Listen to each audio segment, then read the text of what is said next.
57enne kosovaro positivo al Covid, è contagiata anche la nuora. Intanto 2 operai dell'Electrolux di Susegana sottoposti ai test sierologici avrebbero manifestato anticorpi apparentemente compatibili con il Covid.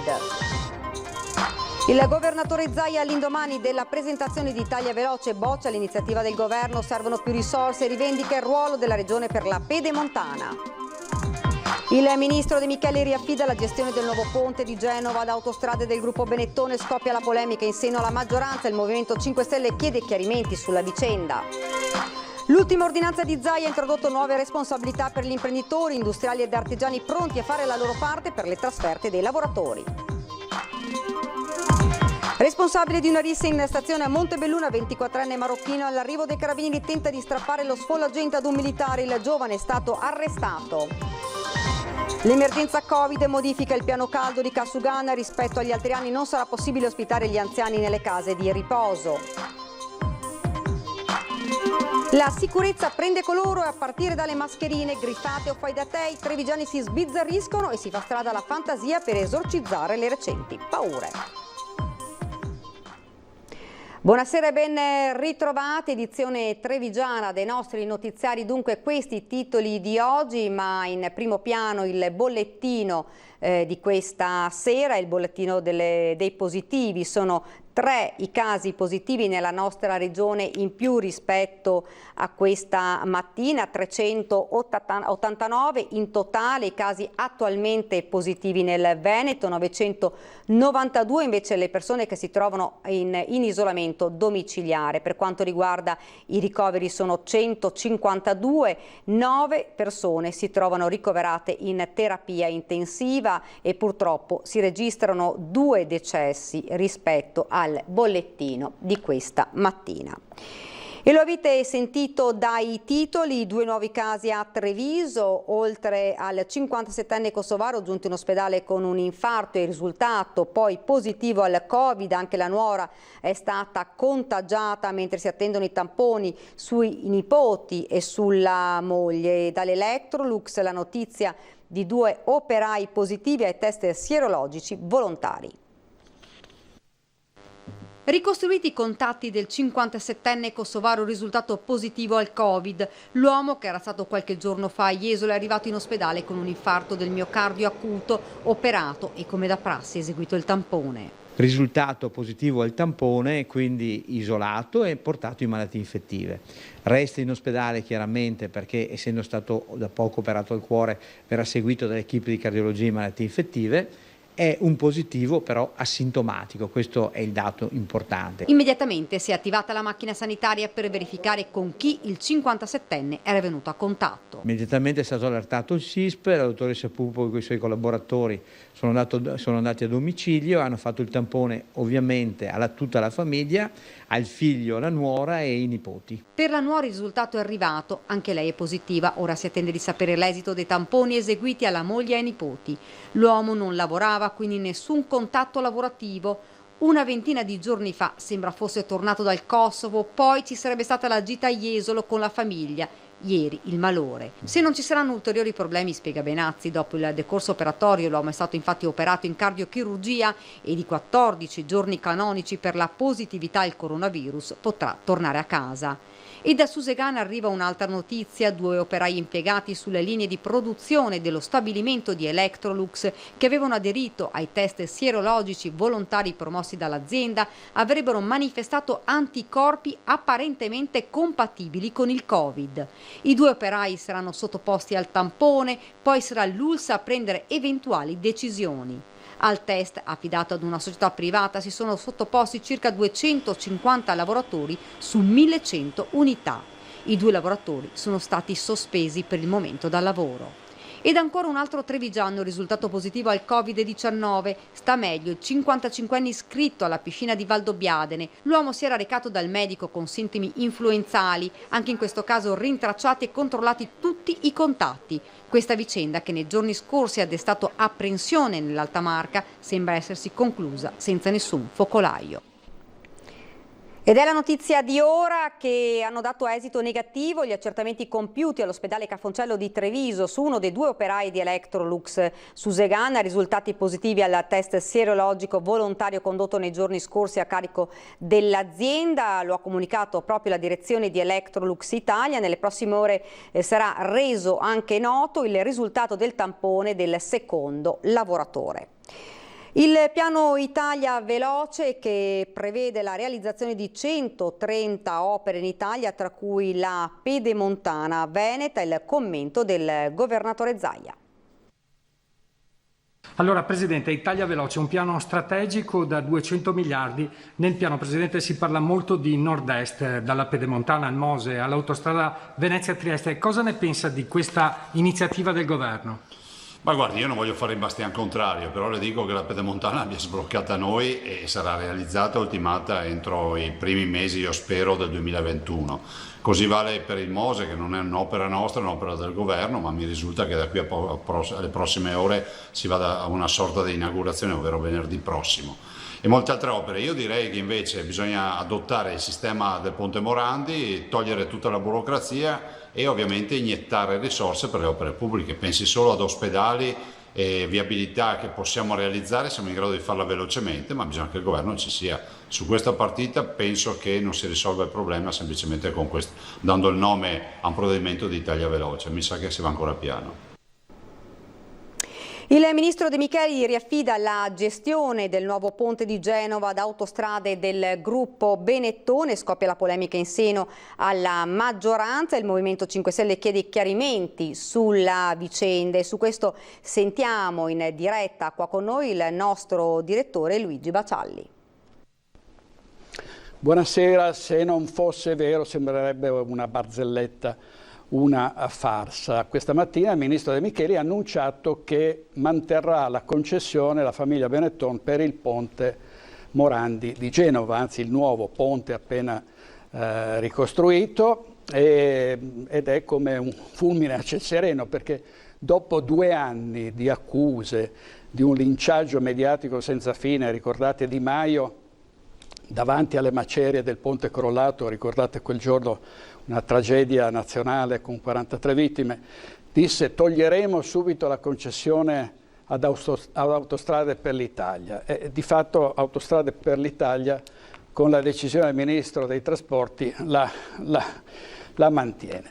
Saranno i giudici ovviamente a stabilire quelle che sono le responsabilità del gruppo di Ponzano Veneto, di una famiglia che, come in tutte le grandi famiglie, ha messo a segno grandi risultati, ha dato lustro a questo territorio, ma ha anche fatto degli errori. E sarà un tribunale a decidere se il gruppo di Ponzano Veneto è responsabile del crollo del ponte Morandi. Però nel frattempo ripensiamo alle parole così giustizialiste, alle intemerate di una parte della politica, il gruppo il Movimento 5 Stelle, che ha detto peste e corna di questa famiglia, anche comprensibilmente data la proporzione di questa tragedia. Però al di là del fatto che saranno i tribunali a stabilire se il gruppo di Ponzano Veneto ha delle responsabilità o meno, qui bisogna soffermarsi un po' su quello che sottintende a questo atteggiamento di Di Maio, di Toninelli, ricorderete, e cioè un odio sociale che riguarda tutto il mondo dell'impresa, riguarda chi riesce a creare benessere, chi è riuscito a creare tanti posti di lavoro, ed è proprio contro questo sistema produttivo che queste forze si scagliano sempre, con un giustizialismo senza senso e davvero inqualificabile e inaccettabile. E quindi per coerenza, quando uno fa il giudice, quando si erge così a magistrato, a chi vuole davvero stabilire la verità e lanciare accuse pesantissime ed emettere delle sentenze, è bene che prima studi, che prima capisca che non si può togliere una concessione così facilmente, non è una passeggiata, per non fare poi queste figure barbine. Quindi prima bisognerebbe che questi marxisti delle nuove generazioni che vogliono demolire tutto e che vogliono fare sempre i forcaioli, studino, si documentino e poi parlino, perché probabilmente prima o poi il gruppo Benetton potrà anche perdere la concessione, questa storia non è ancora finita, però altre persone perderanno la faccia. Grazie davvero direttore, noi andiamo avanti con il nostro telegiornale. L'ultima ordinanza di Zaia ha introdotto nuovi oneri in capo agli imprenditori sul tema delle trasferte all'estero, ma industriali e artigiani sono pronti a fare la loro parte per evitare un altro caso come quello dell'imprenditore vicentino rientrato dalla Serbia. Penso che il governatore abbia preso una decisione saggia, perché se non riusciamo a capire che entrando e uscendo dal nostro territorio rischiamo di portare con noi ancora pandemia, vuol dire che non abbiamo capito niente. Le nuove disposizioni di Zaia non preoccupano gli imprenditori trevigiani, anzi per qualcuno è una garanzia di sicurezza in più, soprattutto dopo il caso di Vicenza, estremo ma emblematico di quello che non deve essere fatto. La misura è quella del doppio tampone per chi rientra in Veneto dopo una trasferta di lavoro, con l'obbligo di contattare l'azienda sanitaria da parte dell'impresa, pena una multa di 1.000 euro per ogni lavoratore. Gli industriali confermano faranno la loro parte, anzi l'hanno già fatta senza guardare in faccia nessuno. Walter De Borto, l'imprenditore di Montebelluna, porta anche il suo esempio. Sicuramente io, guardi, in primis l'ho fatto con mio figlio è da 3 anni che è in America, Stati Uniti, è rientrato in aprile ed è stato quarantena, tranquillo, a casa sua,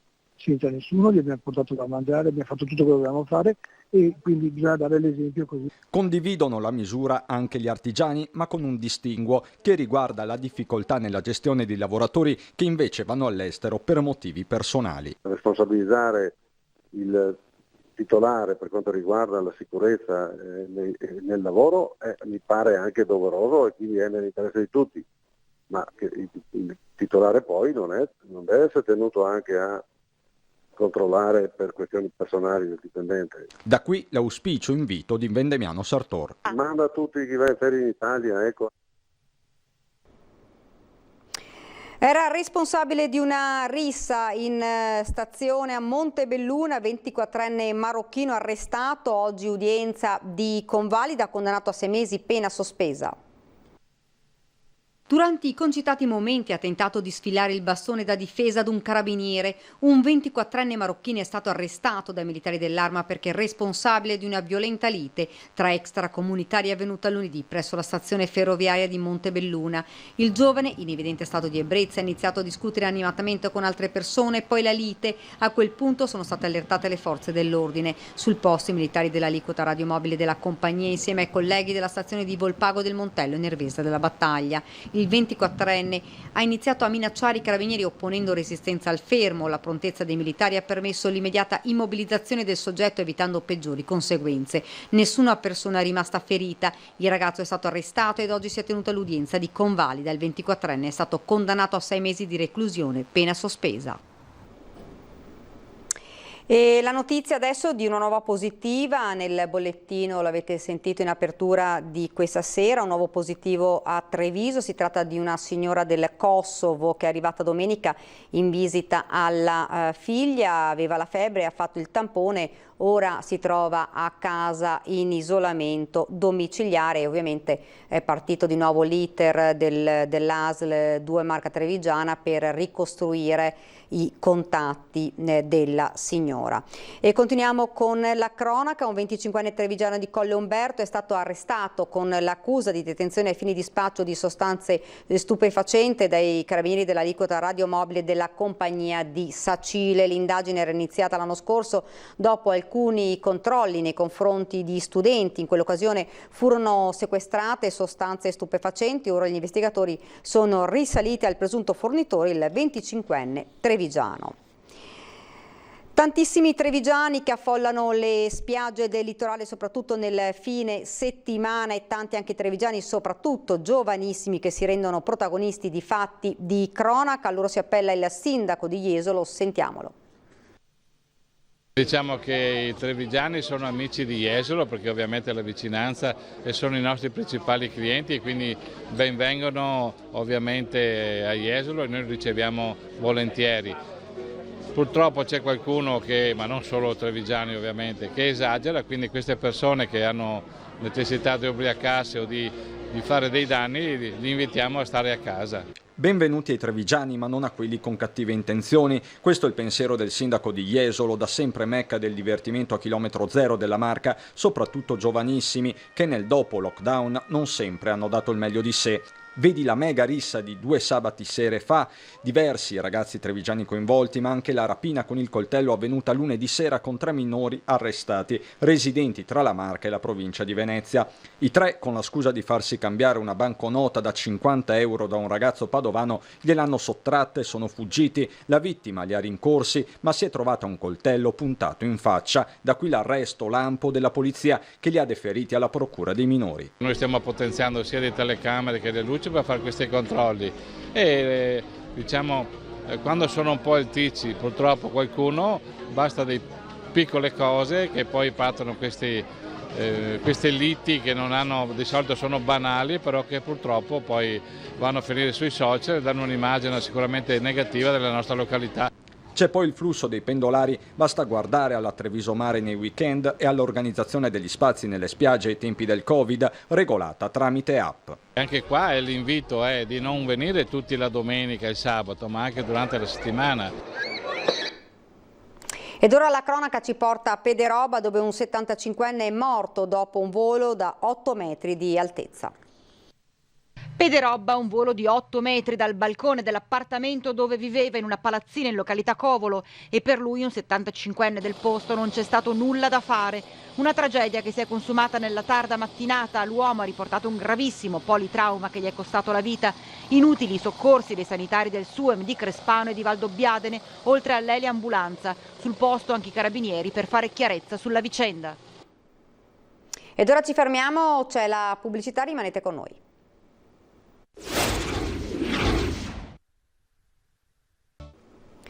Rieccoci nuovamente in studio. Casugana ha predisposto il piano caldo per gli anziani che quest'anno, alla luce dell'emergenza Covid, non potrà contare sulla collaborazione con le strutture dell'ISRA. Il Covid ha modificato abitudini, stili di vita, così come molte iniziative ormai consolidate nel tempo. È quanto accade per il piano caldo realizzato anche quest'anno dal Comune di Treviso per aiutare gli anziani ad affrontare la calura estiva. Gli anni scorsi fondamentale era la collaborazione con le case di riposo dell'ISRA. Lo scorso anno c'era una collaborazione molto buona con ISRA, però quest'anno ovviamente non possiamo inserire anziani nelle strutture residenziali. Casugana dunque ha dovuto rivedere il piano caldo attivato insieme al volontariato, alla Protezione Civile, Croce Rossa e Associazione Nazionale Carabinieri, che avranno un ruolo importante nel far rispettare le misure di sicurezza previste dal DPCM e dalle linee guida regionali. I volontari della Croce Rossa, Protezione Civile e Carabinieri avranno un registro, l'accesso è consentito solo su prenotazione perché dobbiamo sapere chi sono le persone che transitano e che si iscrivono. All'anziano che accede viene misurata la febbre, ovviamente se la temperatura è superiore ai 37,5 la persona viene allontanata e invitata a contattare il medico di medicina generale, quindi non entra in struttura. All'interno della struttura utilizzo delle mascherine obbligatorio, l'utilizzo ovviamente del disinfettante, c'è l'accesso ai bagni ovviamente per il lavaggio delle mani e poi inviteremo gli anziani proprio al giusto comportamento. Verranno privilegiati gli spazi all'aperto, ma anche le sale interne potranno essere utilizzate in sicurezza, permettendo la reazione e garantendo il distanziamento. Chi è interessato può prenotare al numero verde 800 93 8844 o inviando una mail a emergenzacaldo@comune.treviso.it. Gli anziani potranno trascorrere così una giornata al fresco e in compagnia. Stiamo lavorando sempre con le associazioni di volontariato per poter fare delle attività di animazione consentite da tutte le norme sulla sicurezza. Maestri in piazza per rivendicare la stabilizzazione dei precari e la continuità didattica.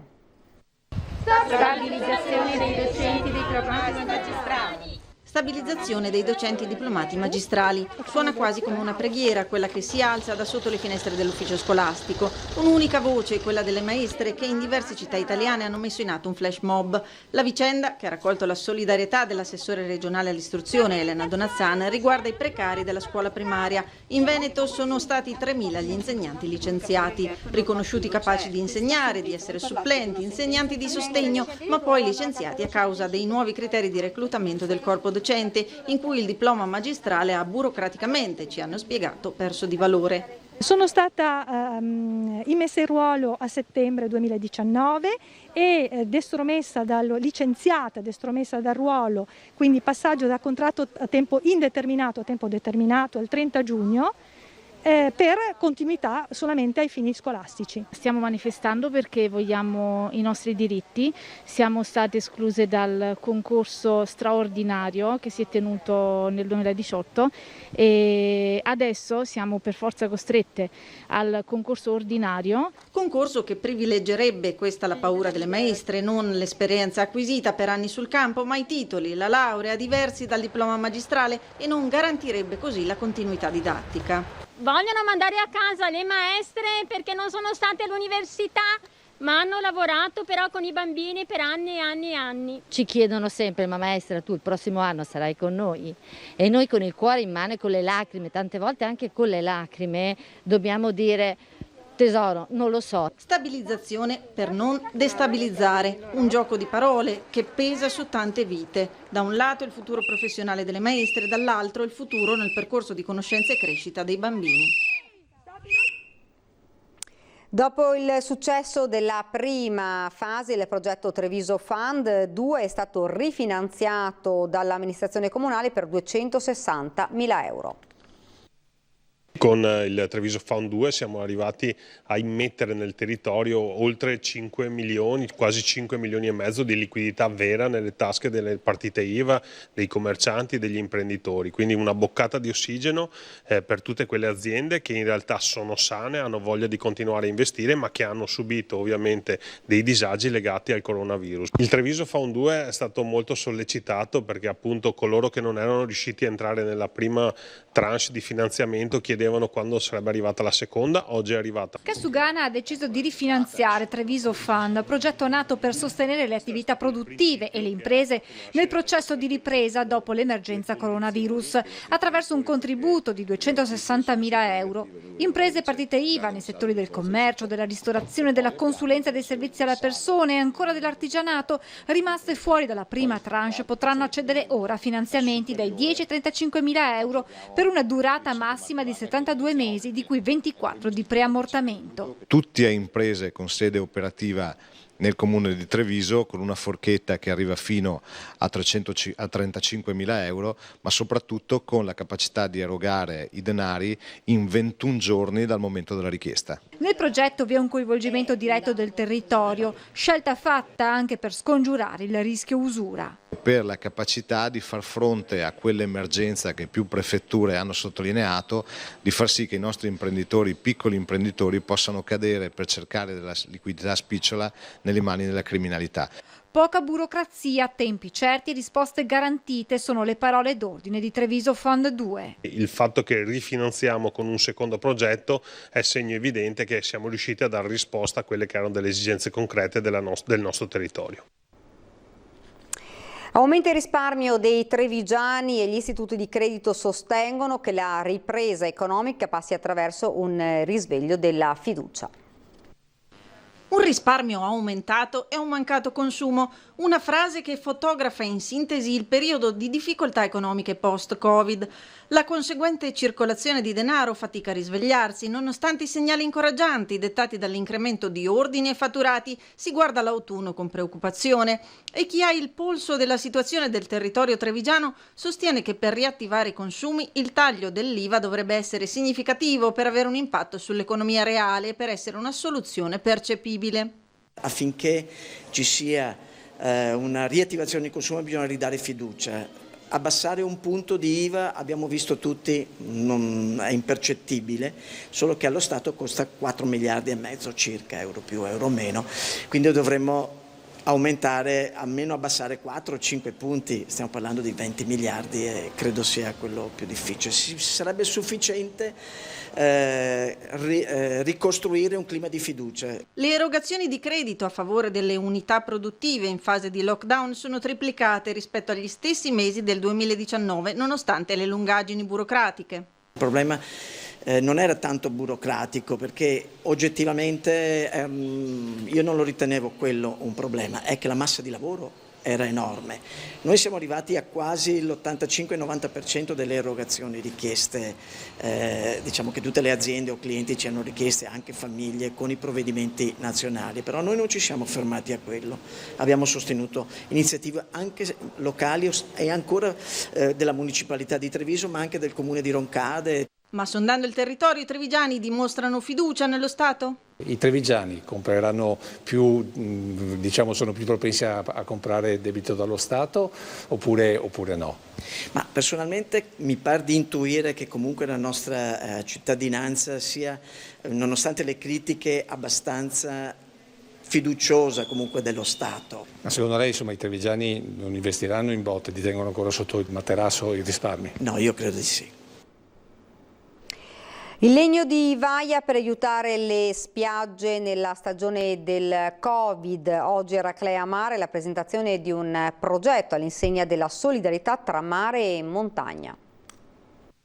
Insieme abbiamo messo Vaia e Covid e abbiamo trasformato una criticità in opportunità commerciali di promozione. La montagna che aiuta in maniera solidaria il mare promuove la montagna e la montagna promuove il mare all'interno di un Veneto appunto solidale. È solidale ma guarda anche all'economia il progetto lanciato da Eraclea Mare, dove da oggi i posti nelle spiagge libere saranno delimitate dal legno di Vaia, arrivato direttamente dall'altopiano dei 7 comuni. 2 emergenze, un unico obiettivo: garantire un'estate in sicurezza nell'era del Covid tra allarmi e allarmismi. Le postazioni serviranno a garantire i distanziamenti e flussi più ordinati, soprattutto nei weekend con l'arrivo dei pendolari, e questo senza brutture. Qualche mese fa eravamo davanti ai plexiglass con delle veri e propri recinti all'interno appunto della spiaggia che erano assolutamente da dimenticare e brutti anche da vedere. Quindi oggi ci sono delle prerogative minime, delle disposizioni minime, su queste però bisogna porre la massima attenzione. Dalla spiaggia libera a quella regolamentata, quindi,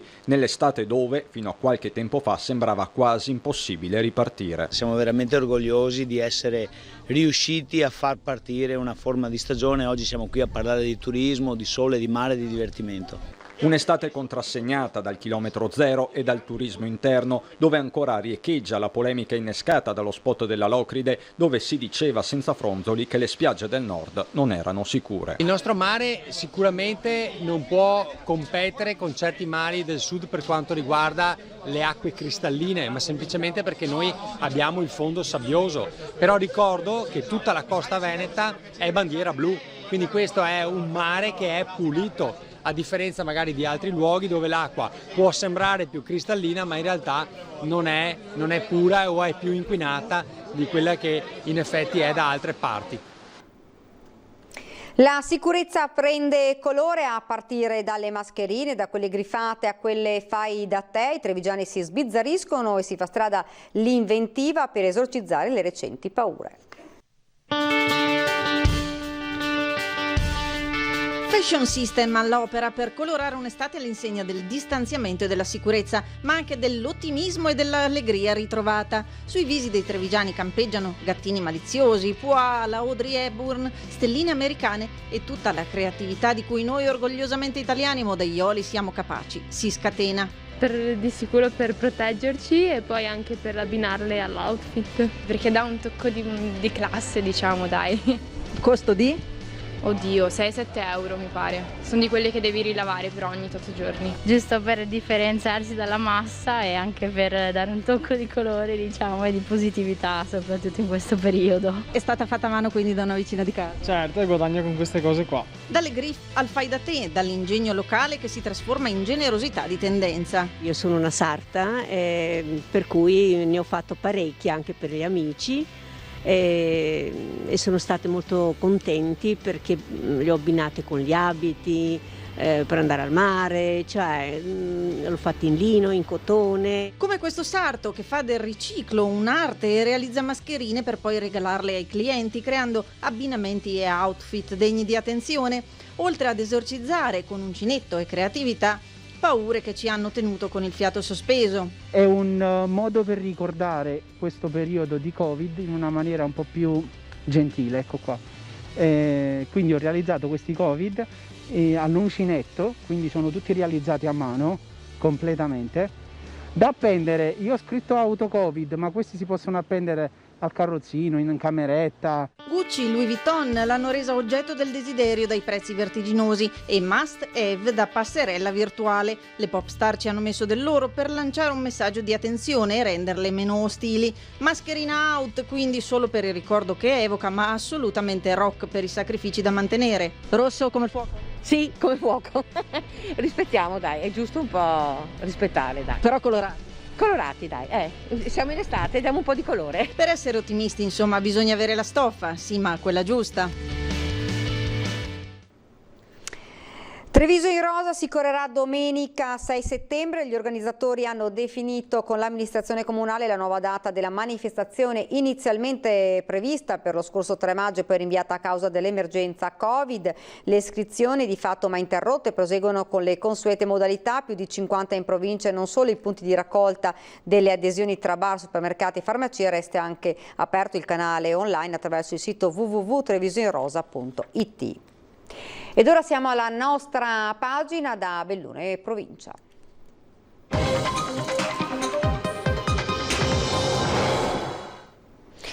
C'è un nuovo caso di positività da Covid-19 in provincia di Belluno. Questa volta si tratta di un contagio rilevato in un'anziana donna straniera rientrata dal suo paese domenica scorsa. L'epidemia da Covid-19 non si è spenta in provincia di Belluno, mentre si avvia verso il definitivo esaurimento il focolaio epidemico legato ai 2 lavoratori dell'Eurobrico di Feltre e la progressiva conclusione del periodo di isolamento dei soggetti coinvolti. Ieri l'azienda ULSS Dolomiti ha registrato una nuova positività Covid a carico di un'anziana signora kosovara rientrata dall'estero domenica scorsa. La paziente si è presentata al pronto soccorso di Belluno con una sintomatologia abbastanza impegnativa ed è attualmente ricoverata nel reparto di malattie infettive del San Martino. 9 contatti stretti dell'anziana donna afferenti all'ambito familiare sono stati sottoposti a quarantena e hanno eseguito un tampone di controllo il cui esito è atteso nelle prossime ore. Il caso è stato segnalato alle autorità sanitarie di frontiera. In questi giorni il Dipartimento di Prevenzione dell'ULSS Dolomiti è impegnato nella gestione dei rientri dall'estero che richiedono particolare cautela e all'emissione dei provvedimenti richiesti dalle disposizioni nazionali e regionali. Nel dettaglio, soltanto negli ultimi 3 giorni sono stati isolati a domicilio e tamponati quotidianamente fra le 10 e le 15 persone. L'ultimo decesso per Covid in provincia di Belluno risale a lunedì. Al San Martino è morta una donna di 93 anni, ospite della casa di riposo di Alpago. L'anziana si era negativizzata, è risultata nuovamente positiva. Portata in ospedale, si è spenta poche ore dopo. Lutto nel mondo della sanità feltrina. A 60 anni è morto all'ospedale Santa Maria del Prato il dottor Fulvio Frondaroli, che era medico di base e componente della medicina di gruppo della Vallata Feltrina, originario di Valdobbiadene. Il medico aveva lavorato per qualche tempo anche nella casa di riposo di Feltre. Cordoglio è stato espresso dall'ULSS Dolomiti. Era un professionista molto apprezzato anche dai colleghi per la disponibilità e la correttezza, si legge in una nota, ed era noto per la propensione a prendersi cura della persona nella sua interezza attraverso il metodo olistico. La data dei funerali non è ancora stata fissata. Ed ora parliamo di violenza. La violenza di genere non si è fermata durante il lockdown. I dati registrati dall'associazione Belluno Donna, che gestisce i centri antiviolenza in provincia, fotografano un fenomeno ancora sommerso ma presente tra le mura domestiche. Il lockdown non ha rallentato il fenomeno della violenza di genere in provincia di Belluno. Il dato statistico rilevato dall'associazione Belluno Donna ha registrato un lieve calo nelle richieste d'aiuto, ma il numero di donne che nei 3 mesi di chiusura totale sono state costrette in casa con i maltrattanti è comunque importante. 42 donne nuove, cioè che mai si erano rivolte a un centro antiviolenza, hanno chiesto aiuto. 52 quelle seguite dalle operatrici nel percorso di uscita dalla violenza. 286 i colloqui telefonici effettuati. Le storie parlano di maltrattamenti, stalking, violenza sessuale e minacce, per il contrasto delle quali sono annunciate a breve nuove linee guida del questore di Belluno per il ritiro cautelare delle armi a tutela di chi è vittima di soprusi. Se le richieste di aiuto sono diminuite nei primi mesi di lockdown, dalla riapertura la curva statistica ha ripreso il suo preoccupante trend. In provincia di Belluno 3 nuove donne a settimana si rivolgono agli sportelli che Belluno Donna ha attivato a Feltre, Belluno, Sedico e Ponte nelle Alpi. Il nostro è un centro anomalo perché il territorio è molto vasto, dice Anna Cubattoli, presidente di Belluno Donna. Indubbiamente problematica è la situazione per chi risiede nell'Alto Agordino, così come in Cadore e in Comelico. Ed è di pochi giorni fa la pubblicazione del report Conto su di me sulla violenza economica che Belluno Donna ha realizzato con la collaborazione di Iside e Centro Veneto Progetti Donna e che è frutto delle attività avviate negli anni finalizzate a garantire un'autonomia economica alle donne vittime di violenza. Attilio Sommavilla è il nuovo presidente di BIM GSP. La distribuzione degli incarichi in seno al nuovo CDA della società ha avuto luogo questa mattina. La carica di vicepresidente è stata assegnata a Lara Stefani, ingegnere di Veneto Strade. Nel consiglio d'amministrazione siederà anche Andrea Menin, già dirigente dell'autorità di sistema portuale Venezia Chioggia. Tra i principali obiettivi di mandato ci sono il potenziamento degli investimenti e dei lavori necessari alla crescita e al miglioramento del sistema idrico provinciale e il rafforzamento della società e della struttura interna a sostegno del programma di interventi da realizzare nel territorio.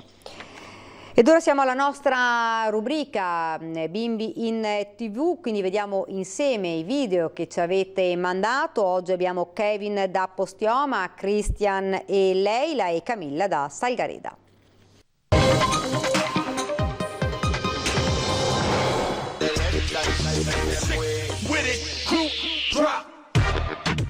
Ciao Luca, siamo in piscina, ora io andrò sott'acqua.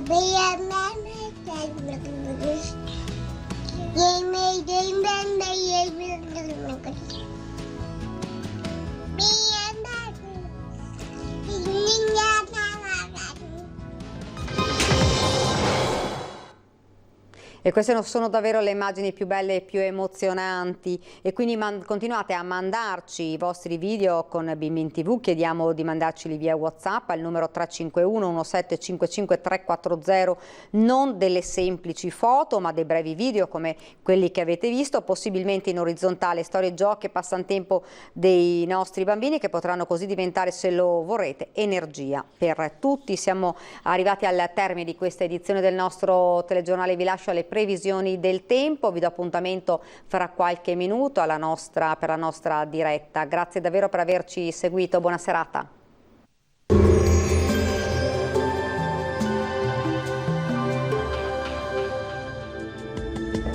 Bentrovati al meteo. Anticiclone in rinforzo nella giornata di giovedì 9 luglio, avremo dunque condizioni di bel tempo. Vediamo la situazione nel dettaglio. Sul Veneto asciutto e stabile ovunque, con ampio soleggiamento e cielo sereno, vedete, o al massimo con qualche velatura a carattere sparso. Non sono attese precipitazioni degne di nota. Caldo in intensificazione con temperature minime fino a 21 gradi, valori massimi compresi invece tra i 28 e i 33 gradi all'incirca. Stessa situazione anche sul Friuli Venezia Giulia, con la costante presenza del sole, cielo sereno, qualche addensamento sui monti ma nessuna conseguenza. Temperature minime tra i 17 e i 19 gradi, massime sui 28-31 gradi. Infine poche novità sul Trentino Alto Adige, bel tempo soleggiato con qualche nube sui settori alpini di confine, ma anche qui non sono previste piogge. Temperature minime sui 18 gradi, massime invece intorno ai 32 gradi. Dal meteo per ora è tutto, io vi auguro un buon proseguimento con Antenna 3. Arrivederci.